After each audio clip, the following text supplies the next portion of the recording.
பிரிண்டவுட்ஸ் நேயர்களுக்கு வணக்கம். அதிமுக எம்எல்ஏக்கள் 3 பேரும் தாவேகாவில் போய் இணைஞ்சிருக்கிறாங்க. தன்னுடைய எம்எல்ஏ பதவி ராஜினாமா பண்ணிட்டு இதுக்கு பின்னாடி பல பின்னணியான அரசியல் இருக்குது அப்படின்னு பேசப்படுது. குறிப்பா 25 எம்எல்ஏக்கள் சி வி சண்முக தரப்புல இருந்தாங்க எடப்பாடி பழனிசாமியை எதிர்த்து. அதுக்கப்புறம் காலப்போக்கில் எடப்பாடி பழனிசாமி கூட சமரசம் பண்ணிக்கலாம் அப்படின்ற ரேஞ்சுக்கு எஸ்பி வேலுமணி தரப்பினர் இறங்கி வந்ததுனால சி வி சண்முகம் தொடர்ந்து போர்க்கொடியை பிடிச்சாரு. ஏன்பா போறீங்க, போ வேண்டாம், நம்ம என்ன பண்ணலாம், அதிமுகவை நம்ம ஆக்குபேட் பண்ணிக்கலாம், பொதுச் செயலாளரா எஸ்பி வேலுமணியோ யாரோ ஒருத்தர் இருந்துக்குங்க, நம்ம என்ன பண்ணலாம், அதிமுகவை கபலீகரம் பண்ணிக்கலாம் அப்படின்னு சி வி சண்முகம் ஒரு தரப்பினர் பிளான் போட்டதுனால எஸ்பி வேலுமணி இதுக்கு உடன்படாம இல்ல எடப்பாடி பழனிசாமி தரப்புக்கு நம்ம போயிடலாம் அப்படின்னு முடிவு பண்ணதுனால இப்படியே குழப்பம் நீடிச்சு இருந்தது. நீங்க இப்படியே பேசிக்கிட்டு இருங்க அப்படின்னு சொல்லிட்டு ஒரு 5 எம்எல்ஏக்கள் என்ன பண்ணாங்க, எடப்பாடி பழனிசாமி சந்திச்சு நேற்றைய தினத்துல இணைஞ்சாங்க. அட் சேம் டைம் 3 எம்எல்ஏக்கள் தன்னுடைய பதவியை ராஜினாமா பண்ணிட்டு தாவேகாவில் போயிட்டு இணைகிறாங்க.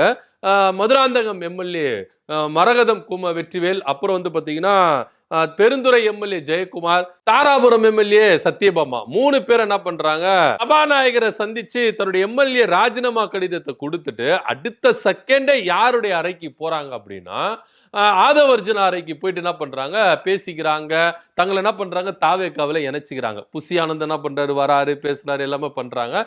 இவங்க கடிதம் ஏற்றுக்கொள்ளப்பட்டது அப்படின்னு சபாநாயகர் தரப்புல இருந்து அனௌன்ஸ்மெண்ட் பண்ணவே கிடையாது. எம்எல்ஏ கடிதத்தை கொடுக்குறாங்க, கடிதத்தை கொடுத்தோன்னே அபிஷியலா என்ன பண்ணணும், சபாநாயகர் இவங்களுடைய எம்எல்ஏ கடித ராஜினாமா கடிதத்தை நாங்க ஏத்துக்கிறோம், அக்செப்ட் பண்ணிக்கிறோம் அப்படின்னு சொல்லிட்டு சபாநாயகர் சொன்னா மாத்திரம்தான் இவங்க எம்எல்ஏ ராஜினாமா அப்படின்றது அங்கீகரிக்கப்படும். ஆனா இவங்க பண்ற விஷயம் என்ன தெரியுமா, எம்எல்ஏ ராஜினாமா கடிதத்தை கொடுத்த அடுத்த செகண்ட் ஆதவர்ஜுனா ராய்க்கு போயிட்டு என்ன பண்றாங்க, தாவேகாவில் இணைஞ்சிட்டோம் அப்படின்ற ஒரு பேச்சுகள் அடிபட்டுட்டே இருக்கு. சோ இது ஒரு புறம் இருக்க, இவங்களை அனுப்பி வச்சது யாரு நினைக்கிறீங்கன்னா சி வி சண்முகம் தான் அனுப்பி வச்சாரு அப்படின்ற ஒரு பெரிய குற்றச்சாட்டும் இங்க அவர் மேல முன்வைக்கிறத பாக்குறோம். ஏன்னா அதிமுகவில் போய் நீங்க ஐக்கியமானீங்கன்னா அங்க எம்எல்ஏவா தான் இருக்கணும். அதனால தாவேகாவில் நீங்க இணைஞ்சிட்டீங்கன்னா அங்க நீங்க அமைச்சர்களா மாறலாம் அப்படின்ற நிறைய குதிரை பேரங்கள் நடந்திருக்குது அப்படின்னு எடப்பாடி பழனிசாமி தரப்பு கூட என்ன பண்றாங்க, பகிரங்கமான குற்றச்சாட்டுகள் வைக்கிறாங்க. இதுல இன்னொரு விஷயம் என்னன்னா, எடப்பாடி பழனிசாமி தரப்புல இருந்து தலவாய் சுந்தரம், அக்ரி கிருஷ்ணமூர்த்தி போன்றவர்கள் பண்றாங்க, சபாநாயகரை போய் சந்திக்கிறாங்க. சந்திச்சு என்ன சொல்றாங்கன்னா, நாங்க கட்சித்தாவல் தடை சட்டத்தை உங்ககிட்ட கொடுத்தோம், லெட்டர் கொடுத்துருக்கோம், அது பெண்டிங்ல இருக்கு. அப்படி பெண்டிங் இருக்கும் பட்சத்தில் நீங்க எப்படி இவங்களுடைய ராஜினாமா கடிதத்தை ஏத்துக்கலாம், இதுக்கு சட்டத்துல இடமே இல்லையே அப்படின்ற ஒரு விவாதத்தை முன் வச்சு சபாநாயகர் கிட்ட என்ன பண்றாங்க, கோரிக்கை வைக்கிறாங்க. ஐயா 3 எம்எல்ஏக்கள் என்ன பண்ணிருக்கிறாங்க, ராஜினாமா கடிதத்தை உங்க கொடுத்திருக்கிறாங்க, அதை நீங்க ஏத்துக்க கூடாது. ஏன்னா உங்ககிட்ட ஆல்ரெடி 25 பேர் மேல கட்சித்தாவல் தடை சட்டத்தை கொண்டு வந்திருக்கிறோம். அப்படி இருக்கும் பட்சத்தில் இவங்க 3 பேர் ராஜினாமாவை நீங்க எப்படி ஏத்துக்கலாம் அப்படின்ற ஒரு கேள்வி அவங்க முன்வைக்கிறாங்க. இதுக்கு சபாநாயகர் தரப்புல இருந்து பதில் சொல்லவே இல்லை. மாறாக சபாநாயகர் தரப்புல இருந்து என்ன சொல்றாங்க அப்படின்னா, இந்த 3 பேருடைய எம்எல்ஏ ராஜினாமா கடிதத்தை நாங்க அக்செப்ட் பண்ணிக்கிறோம், 3 எம்எல்ஏ காலியா இருக்குதுப்பா, அந்த தொகுதி மதுராந்தகம் தொகுதி, பெருந்துறை தொகுதி, ராதாபுரம் தொகுதி, இந்த 3 தொகுதியும் காலியா இருக்கு அப்படின்னு அதிரடியா அனௌன்ஸ்மெண்ட்டையும் சபாநாயகர் அறையிலிருந்து என்ன பண்ணது வந்திருக்கு. இப்ப திருச்சி கிழக்கு, மதுராந்தகம், தாராபுரம், பெருந்துறை, இந்த 4 தொகுதிக்கும் இடைத்தேர்தல் அப்படின்ற ஒரு விஷயம் முன்வைக்கப்படுது. இந்த 3 எம்எல்ஏக்கள் இருக்கிறாங்களா, மரகதம், அதே போல ஜெயக்குமார், சத்யபாமா, இவங்க 3 பேரும் தாவேகா சார்பா அந்தந்த தொகுதியில நிக்க போறதா ஒரு பேச்சுகள் அடிபட்டு இருக்கு. இதனிடையில பாமக தலைவர் என்ன சொல்றாருன்னா, இந்த மாதிரி ஒரு கீழ்த்தனமான அரசியல தாவேகா எடுக்கவே கூடாது, வந்த 3 பேருக்கு நீங்க பதவி கொடுக்க கூடாது, திரும்ப அந்த தொகுதியில் நிக்கிறதுக்கான சீட்டோ கொடுக்க கூடாது அப்படின்ற ஒரு குற்றச்சாட்டை முன்வைக்கிறார். ஒருவேளை நீங்க அப்படி கொடுத்தீங்கன்னா குதிரை பேரம் அரசியல் நடந்தது அப்படின்றது உண்மையாயிரும், நீங்க அதிமுகவை பிளவுபடுறதுக்கு உறுதுணையா இருக்கிறீங்க அப்படின்ற ஒரு கோரிக்கையும் பாமக தலைவர் அன்புமணி அவர்கள் என்ன பண்றாரு, முன்வைக்கிறார்.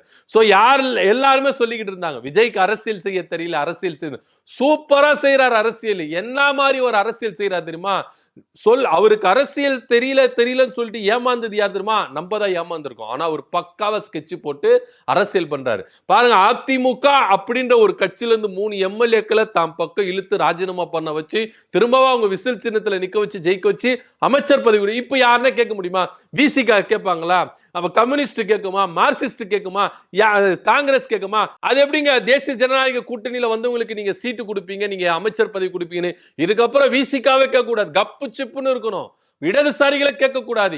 ஏன்னா இப்ப அவங்க 3 பேரும் அதிமுக எம்எல்ஏக்கள் கிடையாது. இரட்டை இலை பிராண்ட் அவங்களுக்கு இல்ல. ஏன்னா அவங்க தாவேகா விசில் சின்னத்துல நின்று ஜெயிச்சு வந்திருக்கிறாங்க. சோ அவங்கள நாங்க என்ன பண்றோம், தாவேகாவா அங்கீகரிச்சு அவங்களுக்கு அமைச்சர் பதவி கொடுக்கிறோம் அப்படின்னு விஜய் அவர்கள் கட் அண்ட் ரைட்டா சொல்லுவாரு. கப்பு சிப்புன்னு இடதுசாரிகளும் விசிகா ஐயும் எல்லாம் என்ன பண்ணணும், கம்முன்னு இருக்கணும் அப்படின்னு தான் பார்க்க வேண்டிய ஒரு விஷயமா இருக்கு. இதுக்கு பின்னாடி அதிகப்படியான உச்சபட்சமான அரசியல் நடந்திருக்குது அப்படின்னு தான் சொல்லணும். குதிரை பேரங்களும் நடந்திருக்குது அப்படின்றத இங்க அரசியல் வட்டாரத்துல பேசிட்டு இருக்காங்க. CV சண்முகம் போட்டு கொடுத்த ஸ்கெட்சினாலதான் இவ்வளவு வேலைகள் நடந்திருக்கு. இதனிடையில இசக்கி சுப்பையா, அம்பாசமுத்திரம் எம்எல்ஏ இசக்கி சுப்பையாவும் தன்னுடைய ராஜினாமா கடிதத்தை ரெடி பண்ணிட்டு சபாநாயகர் கிட்ட கொடுக்க போறதா ஒரு தகவல் காலையில இருந்து வந்துட்டு இருக்கு. ஆல்மோஸ்ட் CV சண்முக தரப்புல இருந்து ஒரு 7 அமைச்சர்கள் 8 அமைச்சர்கள் அப்படின்ற பேச்சு இருந்ததுல, இது கூடிய விரைவில் வரும். லிமாரோஸ் அவர்கள் போவாங்க ராஜினாமா பண்ணிட்டு, CV சண்முகம் போவாரு.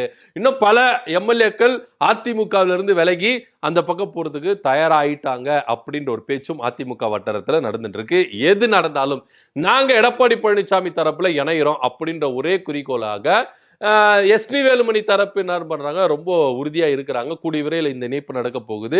ஆனாலும் விஜய் இந்த ஒரு மலிவான அரசியலை செஞ்சிருக்க கூடாது, தனக்கு பெரும்பான்மை வரணும். இப்போ இந்த 3 பேரும் விசில் சின்னத்துல இருந்து ஜெயிச்சுட்டாங்கன்னா தாவேகாவுடைய பலம் இங்க அதிகரிக்கும். தன்னுடைய பெரும்பான்மையை அவர் நிரூபிக்கணும். அதுக்கப்புறம் விசிகா உதவி தேவையில்லை, கம்யூனிஸ்ட் உதவி தேவையில்லை, மார்க்சிஸ்ட் உதவி தேவையில்லை, காங்கிரஸ் உதவி தேவையில்லை, யாரோட உதவியும் தேவையில்லை.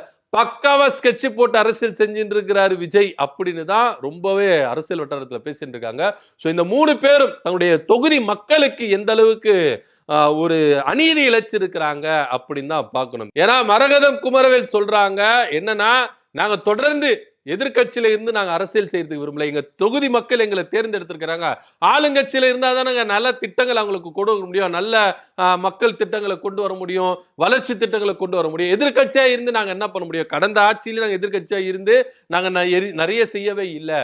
ஆனா இந்த தடவை நான் ஆளுங்கட்சியில இருந்தா தான் செய்ய முடியும். சோ அதனால நான் என்ன பண்றேன், எம்எல்ஏ பதவி ராஜினாமா பண்ணிட்டு தாவேகாவில் இணைஞ்சு தாவேகால நின்று எம்எல்ஏ ஆகி ஆளுங்கட்சியா போயிட்டு அதுக்கப்புறம் என்ன பண்ணுவேன், மக்களுக்கு நல்லது செய்வேன். ஆனா இவங்களுடைய எண்ணம் என்னவா இருக்குன்னு நீங்க நினைக்கிறீங்க? இப்ப இவங்களுக்கு எம்எல்ஏ சீட்டு உங்களுக்கு கொடுத்துருவாங்களா? ஒருவேளை உங்களுக்கு எம்எல்ஏ சீட்டு கொடுத்தாலும் நீங்க ஜெயிச்சு போனா உங்களுக்கு அமைச்சர் பதவி கொடுத்துருவாங்களா? கிடையாது.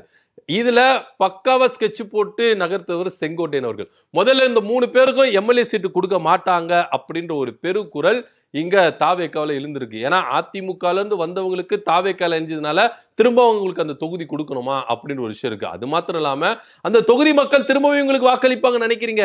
இதெல்லாம் ஒரு பெரிய கேள்விக்குறியாவே இருக்கு. இன்னொன்னு விஷயம் என்னன்னா, விசில் சின்னம் அங்க நின்னா தனித்து தான் நிக்கணும் அப்படின்ற ஒரு விஷயம் இருக்குது. ஏன்னா இப்ப இவங்களுடைய நிலைப்பாடு என்னவா இருக்கு, விசிகாவுடைய நிலைப்பாடு என்னவா இருக்கும், கம்யூனிஸ்ட் இடதுசாரிகளுடைய நிலைப்பாடு என்னவா இருக்கும், இது எல்லாத்தையும் யோசிக்க வேண்டிய ஒரு விஷயமா இருக்கு. ஆக மொத்த இப்போ இந்த 3 பேருடைய தொகுதி காலி அப்படின்னு அனௌன்ஸ்மெண்ட் வந்திருக்கு சபாநாயகர் கிட்ட இருந்து.